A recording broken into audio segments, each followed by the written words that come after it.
dalam ibadah kita sebelumnya. Jadi persiapkan diri kita masing-masing, persiapkan alkitabnya, persiapkan hatinya supaya kita bisa menjalani ibadahnya dengan baik. Kita siapkan hati kita ingin mengandalkan nama Tuhan. Selamat pagi Bapak, selamat pagi Yesus, selamat pagi Roh Kudus.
Bisa beribadah lagi hari ini, biarpun kami tidak berjumpa Tuhan. Tuhan Yesus yang baik, berkati ibadah kami supaya kami tetap semangat untuk memuji dan memuliakan nama Tuhan. Ini doa kami Bapa, di dalam nama Yesus kami sudah berdoa dan mengucap syukur. Amin. Amin. Yuk, siapa yang udah siap untuk memuji nama Tuhan? Pastinya harus semangat ya. Pasti dulu. Gimana kalau kita suruh kita ada di rumah ini dulu? Boleh dulu. Ayo. Walaupun di rumah ya dulu ya. Walaupun kita tidak berjumpa, harus tetap semangat ya dulu. Biar kita semangat juga sambil goyang-goyang kayak gitu ya. Ya, sampai gerak-gerakan badan kita semua di sini. Yuk, kita akan memuji kita ke Tuhan. Kita katakan apa yang menjadi itu. Buat gerakannya ada ini.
kita adalah kita untuk Tuhan, Tuhan penuhkan dengan firman.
Betul Bapak, di saat kami anak-anakmu telah siap untuk mendengar firman-Mu, biarlah Tuhan yang memenuhi kami, Tuhan yang urapi kami, agar setiap firman-Mu yang disampaikan oleh guru kami bisa kami dengar dengan baik, bisa kami dalami Bapa, bahkan bisa kami praktekkan dalam kehidupan kami sehari-hari.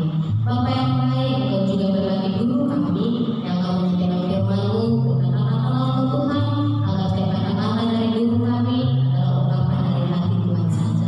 terima kasih Bapak yang baik, kami siap untuk mendengarkan firman-Mu.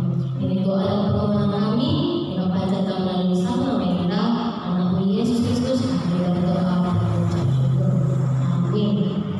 Selamat mendengarkan firman Tuhan adik-adik. Ya, Shalom. Pada hari ini, Minggu tanggal 12 Juli, kita akan mendengarkan firman Tuhan yang diambil dari Roma 12 ayat 1 sampai 2. Abang mau sulap nih. Pada hitungan 1 sampai 3, Alkitab akan muncul. 1, 2, 3. Tak ada. Oke. Ya. Bacaan kita diambil dari Roma 12 ayat 1 sampai 2. Yang bunyinya seperti ini. Roma 12 ayat 1 sampai 2, persembahan yang benar. Karena itu, saudara-saudara, demi kemurahan Allah aku menasihatkan kamu supaya kamu mempersembahkan tubuhmu sebagai persembahan yang hidup, yang kudus dan yang berkenan kepada Allah. Itu adalah ibadahmu yang sejati. Janganlah kamu menjadi serupa dengan dunia ini, tetapi berubahlah oleh pembaruan budimu, sehingga kamu dapat membedakan manakah yang menjadi kehendak Allah, apa yang baik, yang berkenan kepada Allah, dan yang sempurna. Oke. Jadi tema kita diambil berkenan juga dengan kisah ini, Dekku. Di mana tema kita itu merupakan 2, 3. Hidupku adalah milik Tuhan. Ya, di sini dikatakan pada kitab Roma yang di mana Rasul Paulus datang ke Roma untuk menasihati orang-orang Roma, yang menyuruh orang-orang Roma untuk mempersembahkan tubuhnya yang hidup. Tubuhmu sebagai persembahan yang hidup, yang kudus dan berkenan kepada Allah. Yang itu adalah ibadahmu yang sejati, katanya. Ibadahmu yang sejati, di mana ibadahmu yang benar-benar diterima oleh Tuhan. Kalau kita berserah kepada Tuhan, menyerahkan diri kita pada Tuhan Yesus, di mana yakin dan percaya kita dapat mengubah kehidupan orang lain. Bukan hanya kehidupan orang lain, kita bisa memuliakan nama Tuhan dengan lebih baik. Bukan hanya hidup kita kita yang rasakan, tapi bisa berdampak juga dengan orang lain. Contohnya, Tuhan memberikan napas kehidupan kepada kita. Kita diberikan kepintaran, diberikan semangat untuk belajar. Kalau kita rajin belajar, rajin belajar, maka kita akan mendapatkan prestasi baik, dikenal orang baik, dan kita bisa berdampak kepada teman-teman. Rupanya teman kita ini pintar dia ya. Aku mau minta diajarilah. Berarti hidup kita ini milik Tuhan yang bisa berdampak dengan orang lain. Jadi ada satu nilai plusnya. Dan juga janganlah kamu menjadi serupa dengan dunia ini. Ini berkenan dengan tema remaja. Tema remaja itu diambil dari kitab Roma ini juga, dengan temanya aku tidak serupa dengan dunia ini. Kita tahu dunia ini penuh dengan kekerasan, penuh dengan korupsi, penuh dengan hal-hal yang jahat pastinya, karena banyak godaan dari iblis. Disitulah Tuhan sudah berperan pada kita sebagai seorang juru selamat. Dia mengorbankan dirinya sendiri untuk disalibkan untuk kita dan menebus dosa kita, dekku.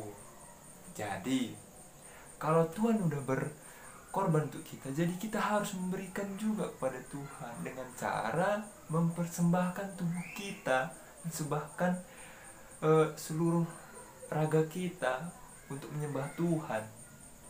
Dimana kalau kita benar-benar percaya, bersungguh-sungguh, dan menyerahkan diri kita kepada Tuhan, Tuhan akan terus menyertai kita. Anakku ini baik kali.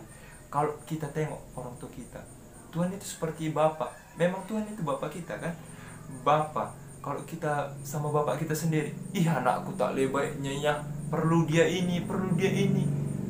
Kasihlah supaya dia makin pintar, semakin sering belajar, semakin giat belajar, bisa berprestasi dan membanggakan Bapak. Seperti itu juga Tuhan. Setelah dia berkorban memberikan dirinya sendiri, dia juga berdampak kepada kita. Dimana udah kita diselamatkan oleh dosa, kita harus terus berjuang melawan kekejaman dunia dan tidak boleh serupa dengan dunia. Kalau dunia kita ini hobinya kekerasan, kita hobinya kedamaian. Kalau dunia kita pada hari malam minggu ada yang pergi ke diskotik atau clubbing, kita pergi PA. Itulah gunanya kita menyerahkan diri kita kepada Tuhan. Jadi tetaplah kita berada di jalan Tuhan dan tetap menyerahkan hidup kita kepada Tuhan dan berdampak pada orang lain. Jadiku, kalau Tuhan sudah memberikan kita napas kehidupan seperti ini, jangan lagi kita mengikuti hal-hal dunia. Kawan-kawanku main sepeda, kawan-kawanku main warnet, kawan-kawanku ngerokok. Tiba-tiba kamu bilang, "Mak, aku harus kayak gini lah, harus kayak gini. Kawanku ngerokok biar keren." Salah, dekku. Ngerokok bisa merusak kita. Jadi untuk apa diselamatkan Tuhan kalau kita juga merusak diri kita? Tubuh kita ini suci katanya. Kalau kita bisa menjaga tubuh kita ini dengan baik, maka kita menjalankan perintah Tuhan. Dimana kita enggak membunuh diri kita sendiri melalui rokok dan melakukan kekerasan. Kekerasan juga kan dapat melukai tubuh kita. Dimana Tuhan pasti marah sama kita. Dia udah menyelamatkan kita. Kenapa kita rusak tubuh kita? Itulah dia. Jadi kalau dipancing teman-teman kita marah atau gaduh, sudahlah, salah aku bilang aja. Seperti kata Tuhan, kalau orang menampar pipi kananmu, beri pipi kirimu. Yang berarti kita harus penuh dengan kedamaian. Ya biarkan dia marah. Walaupun kita nggak salah, biarkan aja dia marah. Tapi kita bilang pelan-pelan. Kesalahpahaman mungkin terjadi di dunia, dekku. Dunia ini juga kejam, dimana ketidakadilan itu ada. Dari situlah Tuhan juga menyertai kepada kita. Dimana anak-anak remaja yang bentar lagi nanti tamat, dekku, tamat sekolah, dia pasti menginginkan masuk kedinasan, bisa menjadi orang sukses, bekerja di kantor. Tapi ada salah satu penghalangnya seperti hal-hal dunia. Ada deking katanya. Ibaratkan kita yang terus percaya kepada Tuhan tanpa mengandalkan deking, itu harus ibaratkannya adikku, kita duduk pada bangku terakhir, ada 5 bangku ini. Kita duduk dari bangku 1, 2, 3, 4, 5. Kita duduk paling belakang. Udah, terus disuruh kita melemparkan bola ke dalam keranjang. Kita dari belakang itu tanpa ada decking. Semakin banyak kita melempar bola, semakin banyak kita berusaha, maka kemungkinan ada bolanya masuk, betul? Meskipun kemungkinan yang di depan lebih memungkinkan untuk dia dapat masuk ke dinasan yang memiliki decking tadi, nggak masalah. Tetaplah kita berdoa kepada Tuhan, karena hidupku itu milik Tuhan. Lebih baik kita berlaku jujur dan menang, lebih bagus ujungnya nanti daripada kita yang memainkan decking langsung secara instan. Maka apa yang didapat secara instan itu akan hilang juga secara instan, dekku. Tapi apa yang kita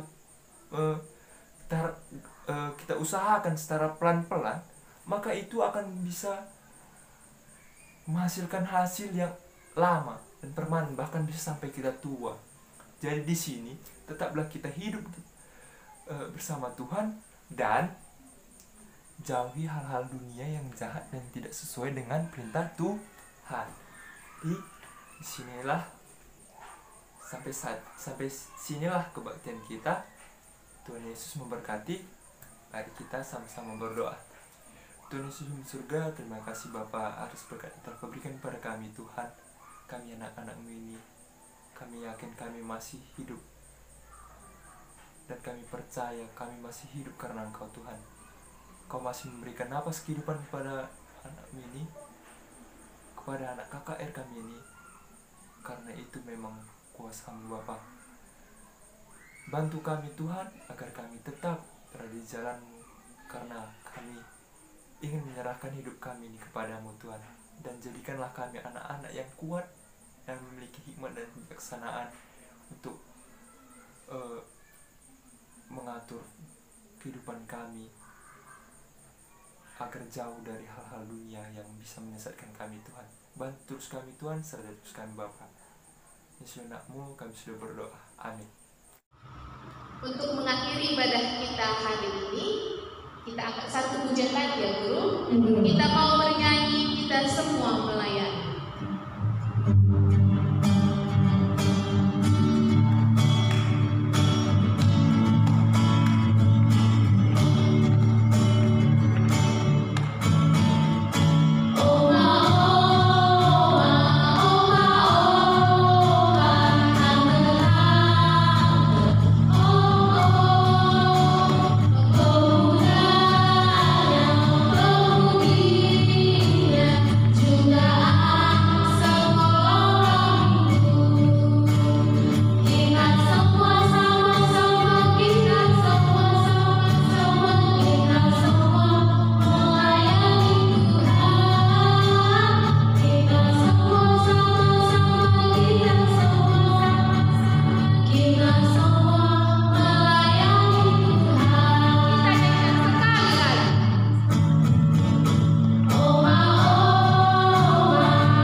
Bapa kami di surga, dikuduskanlah namamu, datanglah kerajaan-Mu, jadilah kehendakmu di surga.